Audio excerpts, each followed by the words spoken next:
Hola a todos, aquí continuamos con esta serie de devocionales y como lo hicimos el día de ayer, estamos meditando sobre el Salmo 51, un salmo realmente de mucha bendición, una especie como de espejo para mirar nuestra propia vida. Déjenme comenzar hablando un poco en este día del autor de este salmo. Claro, sabemos no solamente que David, él escribió el salmo, sino que él está narrando su propia experiencia de vida. Este salmo lo compuso el rey David. Sí, fue el rey más grande en la historia del pueblo de Israel. El más grande. De hecho, hasta el día de hoy el pueblo judío tiene en gran honra al rey David y se le considera como el rey más influyente que ha existido en toda su historia. Y hay muchas razones para ello. Si usted lee el Antiguo Testamento se va a dar cuenta que David fue conocido como el gran campeón que derrotó a Goliat. Y es una historia universal, no importa si alguien ha leído la Biblia o no. ¿Quién no sabe que David derrotó a Goliat? David, por supuesto, es considerado uno de los reyes que más conquistas ha logrado a lo largo de la historia del pueblo de Israel. El Antiguo Testamento da testimonio de cómo Dios le permitió conquistar batalla tras batalla, pueblo tras pueblo. David fue un gran conquistador. Por supuesto, los salmos son una evidencia clara de que David fue un gran cantante. Los salmos se cantaban, los componían y los cantaban. David era un gran cantante. Y en los inicios de su vida como joven, David fue un pastor, un buen pastor, que tenía mucho valor. Él llegó a decir que él con sus propias manos, con herramientas y armas rudimentarias, protegía las ovejas, inclusive hasta de las acechanzas de los leones. Él era un pastor de mucho valor. Eh, no podemos olvidar que la propia Biblia dice que David fue un varón conforme al corazón de Dios. Eh, la Biblia deja claro testimonio de que David amaba al Señor y pocos varones han existido sobre la tierra como David, un hombre que tenía un corazón por Dios. Ahora, todas esas imágenes son súper conocidas de David y damos gracias a Dios porque Dios nos ha dejado en su palabra estas evidencias para mirarnos en estos ejemplos y reconocer que podemos agradar a Dios a lo largo de nuestra vida, no importando la edad. Dios debe estar en primer lugar ante todo. Sin embargo, el Salmo 51 nos va a presentar otras de esas imágenes por las cuales David es recordado y quizá es reconocido más por la imagen que describe aquí el Salmo 51. Es la imagen de un rey que tiró todo, que arruinó todo lo que tenía. Todas esas imágenes positivas que dije al principio de David, nunca las vamos a olvidar. Pero tampoco podríamos olvidar esta imagen del Salmo 51. Es la descripción de un varón que teniéndolo todo, lo tiró a la basura. David desechó las leyes de Dios, tiró a la basura la admiración y el respeto de su general y de su ejército. Él rompió el honor y la reputación de una mujer. Quitó la vida de un hombre valioso en su pueblo, Urías. Pero sobre todo, decepcionó a Dios. En este Salmo 51 lo que vamos a encontrar es a un hombre arruinado, un hombre cuya vida está hecha a pedazos, un hombre que está completamente destrozado. Su espíritu está quebrantado, su alma está herida, él se siente enfermo, angustiado, y le han dado el diagnóstico y conoce la enfermedad. Y él sabe qué es lo que ha pasado. No es bonito. Ese es el rostro real, crudo del pecado.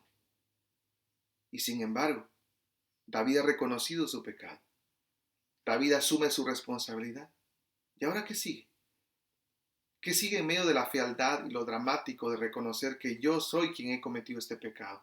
¿Qué sigue en el proceso del arrepentimiento? ¿Qué sigue? Sigue la búsqueda de limpiar nuestra vida. La búsqueda. No nos podemos quedar solamente en que asumamos la responsabilidad por lo que hemos hecho. Hay que buscar cambiar. Es la búsqueda de limpiar nuestra vida. Voy a leer la palabra de Dios para todos que dice, ten compasión de mí, Dios mío, conforme a tu fiel amor, conforme a tu gran misericordia, borra mis rebeliones. Lava todas mis culpas y límpiame de mi pecado. Reconozco que he sido rebelde. Siempre tengo presente mi pecado, pequé contra ti, solo contra ti. Delante de ti hice lo que es malo. Por eso tu sentencia es justa y tu juicio es irreprochable. La Biblia al día dice, Dios mío, tú eres toda bondad, ten compasión de mí. Tú eres muy compasivo, no tomes en cuenta mis pecados. Quítame toda mi maldad, quítame todo mi pecado. Sé muy bien que soy pecador y sé muy bien que he pecado. A ti y solo a ti te he ofendido. He hecho lo malo en tu propia cara. Tienes toda la razón al declararme culpable. No puedo decir que soy inocente. El camino del arrepentimiento va más allá de solo asumir mi responsabilidad, mi pecado. Incluye buscar la limpieza de mi vida personal. Claro, David vivió en la negación por un tiempo antes de llegar a este punto, pero una vez que se da cuenta que él había intentado engañar a Dios, deja de jugar, deja de simular, reconoce su pecado y ahora da un paso más, busca la sanidad. David sabía esto y él lo escribió en el Salmo 32, versos 2 al 4. Cuán feliz es el hombre a quien el Señor no acusa de pecado y en cuyo espíritu no hay engaño. Cuando guardé silencio, vea lo que le ocurrió a David cuando ocultó o pretendió ocultar su pecado. Cuando guardé silencio, mis huesos se volvieron frágiles por mis gemidos durante todo el día, porque de día y de noche tu mano pesaba sobre mí. Mis fuerzas se agotaron como en el calor del verano. Dios le estaba recordando a David su pecado y David se resistía, pero cuando se resistía, su vida era un desierto, estaba destrozado, deprimido, se dolía como si se estuviera muriendo por dentro. El peso de su secreto, el pecado, lo estaba literalmente matando. Pero una vez que reconoce su pecado ante Dios, no solo es libre, sino que ahora puede dar el siguiente pasito. Ahora puede decir, lávame más y más de mi maldad. Límpiame de mi pecado. No se nota esto en la Reina Valera 60 ni en las otras traducciones.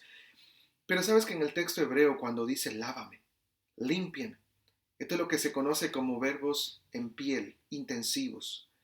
Traduciríamos de esta manera, Señor, lávame todo, lávame completamente de mi maldad, límpiame por completo de todo este pecado que tengo, quítame toda mi maldad, quita todo mi pecado, todo.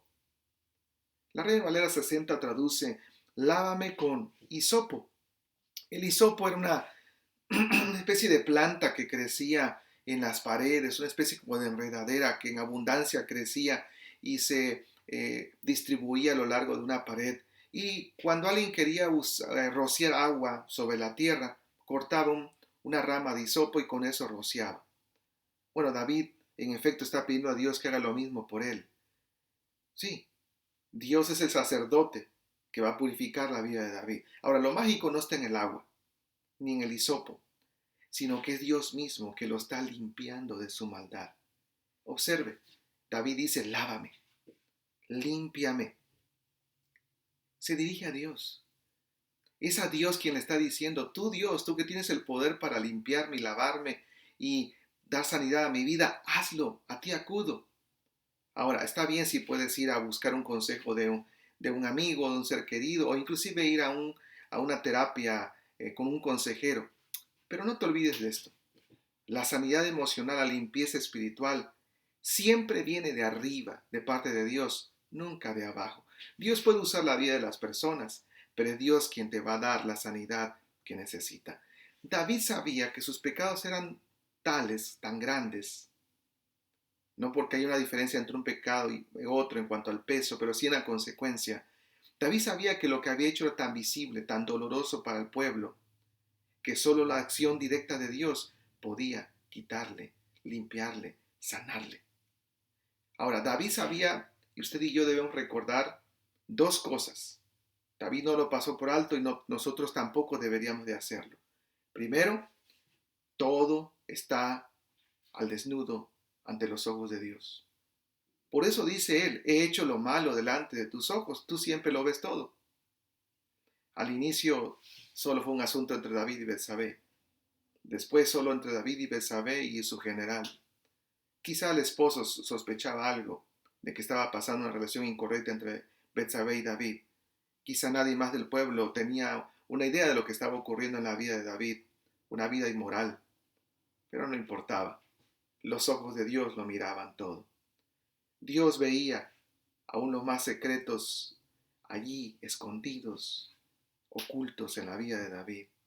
Es la realidad de la Biblia, es lo que dice Dios. Él no tiene límite de tiempo ni de espacio. Él siempre sabe cuál es la realidad de mi corazón y la realidad de tu corazón. Él te ve tal cual eres y él ve tu pecado por completo. Sus ojos están siempre viendo lo que haces todos los días. David sabía eso, pero también David sabía eso, que aunque Dios lo ve todo y Dios es justo, y a Dios no le gusta el pecado, también Dios es abundante en misericordia. Y ama a las personas, no según sus pecados, sino ama a las personas por su misericordia. Entonces lo que hace David se aferra, ha reconocido su pecado y ahora se aferra a la misericordia de Dios. Tú eres toda bondad. Dios, ten compasión de mí. Tú eres muy compasivo, no tomes en cuenta mis pecados. Su única esperanza radica en lo que Dios quiere y puede hacer por su vida, no en lo que David merece. El pecado está delante de los ojos de Dios. Ahora David deposita su confianza en el Dios de toda misericordia. Ese Dios de quien habla Éxodo capítulo 34, dice que Dios es misericordioso y clemente, lento para la ira y grande en misericordia y verdad, y que guarda misericordia por miles, que perdona la iniquidad y la transgresión y el pecado. En ese Dios está confiando David. Su pecado es tan horrendo que ningún terapista podría ayudarlo a la sanidad. Se necesitaba la intervención de Dios, del Dios que describe en Lamentaciones capítulo 3. Por la misericordia de Jehová no hemos sido consumidos, porque nunca decayeron sus misericordias. Nuevas son cada mañana. Grande es su fidelidad. ¿Sabes? Todos los creyentes debemos de tener dos espejos. El primer espejo es el de la sinceridad para reconocer nuestra maldad y nuestro pecado, asumir nuestra responsabilidad por la maldad que hacemos. Pero deberíamos tener un segundo espejo. Es el espejo de la misericordia. Es el espejo de la compasión, no la tuya, sino la que proviene de Dios. Del Dios que dice que si te acercas a Él y le confiesas tu pecado, Él es fiel y justo para perdonarte y para hacer algo más, para limpiarte de toda maldad. Con amor eterno te he amado, dice Jeremías 31:3. Por lo tanto, te prolongué mi misericordia. Esto es lo que espera Dios. Isaías 1:18, venid luego, dice Jehová, estemos a cuentas. Si vuestros pecados fueren como la grana, como la nieve serán emblanquecidos. Si fueren rojos como el carmesí, vendrán a ser como la blanca lana. Porque Dios es el único que puede limpiarnos de nuestro pecado. Vengamos al espejo de la sinceridad, reconozcamos nuestro pecado, pero después acerquémonos al espejo de la misericordia y abandonemos nuestra vida a la compasión eterna de Dios. Solo Dios puede crear un corazón limpio, ya que nuestros corazones están sucios. Cualquier esfuerzo para limpiarnos de manera personal solo van a esparcir la suciedad. Necesitamos que alguien de arriba, que Dios mismo, purifique nuestro corazón. Dios puede hacerlo. Acércate a su misericordia y hallarás el oportuno socorro para limpiar tu corazón. En el nombre de Jesús, da ese paso y deja que Dios limpie tu vida. En el nombre de Jesús.